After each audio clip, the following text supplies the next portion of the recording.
Recording 4K, here we go. Yeah, so this idea of radical acceptance is really tied in with this notion of just taking things a little bit easier, a little bit slower, being kind to ourselves, and just breathing, kind of easing into life, not being so critical and perfectionistic, and slowing down a bit, I think. Yeah, slowing down.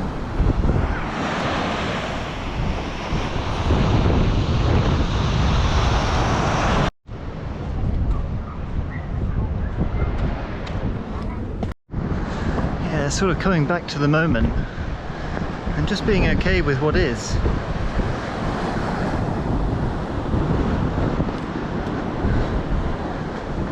Accepting. Radical acceptance. Really living by the principle of acceptance, where however we wake up each day is actually okay, you know? So often we're just battling against life.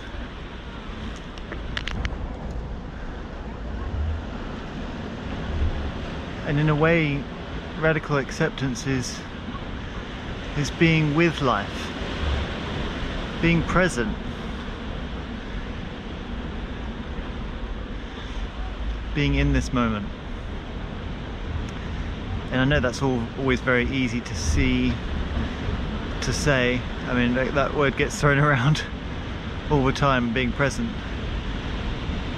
And it's very easy to say, but it's very, very difficult and very different to do, because so often in life, you know, we get thrown around by this anxiety to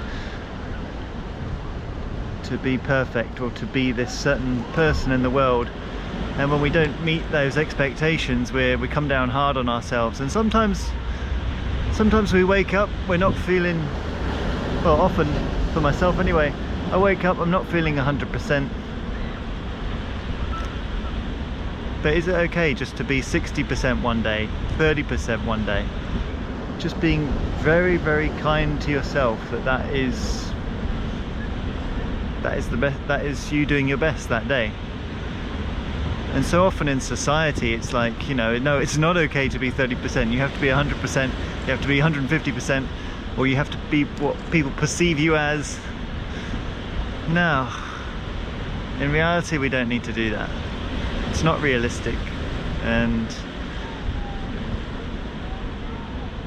we can give up the facade, we can take off the mask and just be who we really are, whatever that is at that time. There's something very freeing about that. To be when you're happy, happy, when you're sad, sad, anxious when you're anxious. It's all okay. All the emotions are okay. There's certainly ways that you can help be less anxious, and I think one of them is radical acceptance. Just, this is okay, and so is this.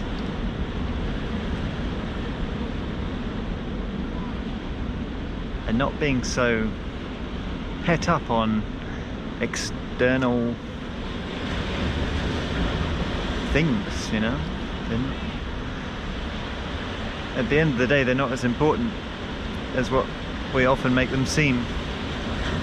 I think when we're all on our deathbed, we won't think, oh gosh, I wish I'd, you know, earned that 50,000 or that extra 100,000. It will be to do with how did we love, how much did we love other people, and how much love did we receive from other people,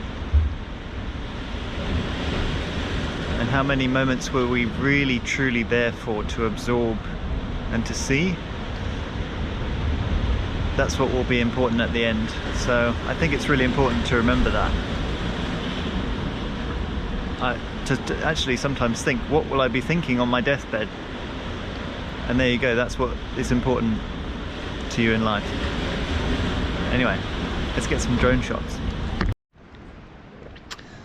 I've got 2 bicycles and 2 flat tyres. Don't know, it must be flat tyre season. It's not like there's anywhere. I need a pump really, and all the bike shops are closed at the moment, so well, I'm on foot and going to the shops, which is going to be a bit of a long walk, but yeah, nothing wrong with walking at night.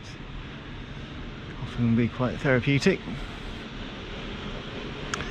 and it really ties in with this this idea of trying to go with the flow a little bit more. I'm really trying to, this idea that Tara Brach talks about, radical acceptance, self-compassion, and but mostly just radical acceptance, just accepting what happens in life and just trying to go with the flow a little bit more, just